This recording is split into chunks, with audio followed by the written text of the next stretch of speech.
আমাদের সন্তানরা মেধার অধিকার চেয়েছিল মেধার ভিত্তিতে তাদের কর্মসংস্থান, তাদের পড়াশোনা, তাদের সব কিছু হোক।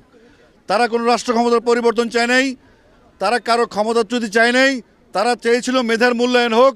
সেই মেধার মূল্যায়ন চাইতে গিয়ে যদি আমাদের সন্তানরা বুলেটবিদ্ধ হয়, প্রকাশে দিনে রাতে হেলিকপ্টারে করে এদিকে সেদিকে যে কোনোভাবে আমাদের সন্তানকে হত্যা করা হয়েছে, শিশুদেরকে হত্যা করা হয়েছে, নিরাপরাধ মানুষকে হত্যা করা হয়েছে, নিরাপরাধ ঘরের মধ্যে বসে থাকে বউ যারা পরিবার আছে তাদেরকে হত্যা করে, ছোটো ছোটো শিশু যারা অবুঝমান পৃথিবীর আলো দেখে তাদেরকে হত্যা করেছে।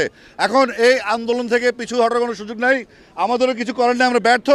এই ছাত্ররা সড়ক আন্দোলন করেছিল, এই ছাত্ররা এখন কিশোর বয়স থেকে তরুণ হয়েছে এবং তার ম্যাচিউর হয়েছে। আমরা কোনো কিছু সিদ্ধান্ত নিব না, আমরা তাদের অনুগত হয়ে তাদের হুকুম মতো আমরা কাজ করব। এবং আমি বিশ্বাস করি যেই প্রজন্ম জেগে উঠেছে, এই প্রজন্ম হারার জন্য জন্ম হয়নি এবং এই প্রজন্ম হারবে না। আমি আমার ছেলেকে নিয়ে এসেছি, আমার ছেলেকে আমি সঙ্গে করে নিয়ে এসেছি। আসো, সে নর্থ সাউথ ইউনিভার্সিটি ওয়েট করলাম। আমি লন্ডন থেকে আজকে আসছি, দিয়ে দিলাম। তোমরা গুলি করো, গুলি করো, সবাই। আজকে কোনো কথা নাই, শুধু অল আউট গেম। যে কোনো ভাবে দফা একটা দফা একটা দাবি, এক দফা এক দাবি। স্বৈরাচারী কবে যাবি? আমরা মিলিত হবো শহীদ মিনারে। Thank you. আমার সন্তান আবু সাইদ, আমার সন্তান আসিফ আকবরের সন্তান, আমার সন্তান।